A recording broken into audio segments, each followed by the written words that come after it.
Japan ৪ ঋতুর দেশ। গ্রীষ্ম, শরৎ, শীত ও বসন্ত।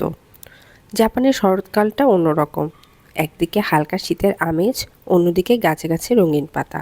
হ্যালো এভরিওয়ান, আমি ঋতু। কালার প্যালেট পেজে আপনাদের সবাইকে স্বাগতম। আজ নিয়ে এলাম জাপানের আউটডোরের একটি পেন্টিং নিয়ে। চলুন তাহলে শুরু করে ফেলি। শুরুতেই সবুজ রং ব্যবহার করে গাছের পাতার একটি শেপ তৈরি করে নিচ্ছি। তারপর হালকা হলুদ রং ব্যবহার করে উপরে কিছু পাতা তৈরি করলাম। এখন আমি হালকা কমলা রং ব্যবহার করে আরও কিছু পাতা তৈরি করছি। সেই সাথে ডার্ক কমলা রং ব্যবহার করে আমি কিছু পাতা তৈরি করে নিচ্ছি। এখন চেষ্টা করছি পাতাগুলোর ফিনিশিং টাচ দেওয়ার জন্য। খয়েরি রং ব্যবহার করে আমি গাছ এবং গাছের কিছু ডাল করে নিচ্ছি। বড় গাছটির পেছনে আরও একটি গাছ রয়েছে, সেটিও আমি খয়েরি রঙতে করে ফেললাম এবং চিকন তুলির সাহায্যে সেই গাছের ডালগুলো করে নিচ্ছি। চলে যাচ্ছি গাছের সামনে থাকা একটি ভ্রাম্যমাণ জুস স্টলের দিকে। শুরুতেই আমি ছাদের অংশটুকু করে নিলাম। সেখানে আমি সাদা রং ব্যবহার করেছি এবং গাছের ছায়া পড়েছে সেটি আমি বোঝানোর জন্য হালকা খয়েরি রং ব্যবহার করেছি। স্টলের উপরের অংশটুকু আমি হালকা খয়েরি রং ব্যবহার করে নিচ্ছি এবং সেটির শেড ব্যবহার করেছি ডার্ক খয়েরি রং।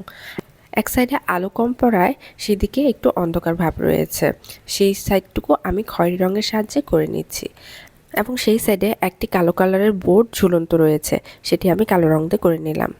বড় গাছটিতে একটি আলো ছায়ার ব্যাপার উঠে এসেছে, সেটি আমি হলুদ রং দিয়ে করে নিলাম। স্টলে যেই সাইডে একটু কম আলো পড়েছে সেই সাইডটিতে আমি কালো রং ব্যবহার করে শেপ তৈরি করে নিচ্ছি। স্টলের যেখানে খাবার রাখা হবে সেই অংশটুকু আমি প্রথমে হালকা খয়েরি দিয়ে করে নিয়েছি, তারপর ডার্ক খয়েরি দিয়ে করে নিয়েছি এবং সেটির যে শেড পড়েছে সেটি হালকা খয়েরি দিয়ে করে নিয়েছি। স্টলের সামনে থাকা একটি স্ট্যান্ড বোর্ড রয়েছে, সেটিও আমি কালো রং দিয়ে করে নিলাম এবং সেটির বর্ডার সাদা রং দিয়ে করে নিলাম এবং বোর্ডগুলোতে সাদা রং ব্যবহার করে কিছু লেখা আছে সেটি বোঝানোর চেষ্টা করছে। এখন হালকা টিয়া রং ব্যবহার করে স্টলের সামনে থাকা কিছু ঘাস করে নেব এবং দূরে থাকা কিছু ঘাস করে নিচ্ছি। স্টলটির সামনে যেসব জিনিসপত্র রয়েছে সেগুলোর কাজ আমি আস্তে ধীরে করে নিচ্ছি এবং স্টলের সামনে একটি ফুলের গাছও রয়েছে, সেটি আমি করে নিলাম। সামনে থাকা ঘাসগুলোর ডিটেলিংয়ের কাজ আমি আস্তে ধীরে করে নিচ্ছি। স্টলে থাকা ব্লেন্ডার, কেটলি, কিছু ফল সেগুলো আমি করে নিচ্ছি। ব্লেন্ডার, কেটলি আমি হালকা অ্যাশ রং দিয়ে করে নিয়েছি এবং ফলগুলো কমলা রং দিয়ে করে নিয়েছি। গাছের কিছু কমলা এবং লাল পাতা পড়ে রয়েছে, সেগুলো আমি করে নিলাম এবং সেই সাথে কিছু সবুজ পাতারও কাজ করে নিলাম।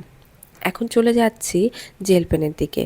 জেল পেনের সাহায্যে আমি আমার পেন্টিংটি ডিটেলিং ফুটিয়ে তোলার চেষ্টা করছি। জেল পেনের সাহায্যে আমি স্টলটির বর্ডার লাইন করে নিয়েছি এবং সেই সাথে স্টলে থাকা কিছু ফল, ঝুড়ি, ব্লেন্ডার সেগুলো আমি করে নিচ্ছি। জেল পেন ব্যবহার করে দূরে থাকা গাছগুলোর কাজও করে নিচ্ছি এবং সেই সাথে নিচে থাকা পাতাগুলোর কাজও করে নিচ্ছি। কাজ মোটামুটি আমি আমার শেষ করে ফেলেছি। ভিডিওটি যদি আপনাদের ভালো লেগে থাকে লাইক, কমেন্ট, শেয়ার করতে ভুলবেন না। ধন্যবাদ।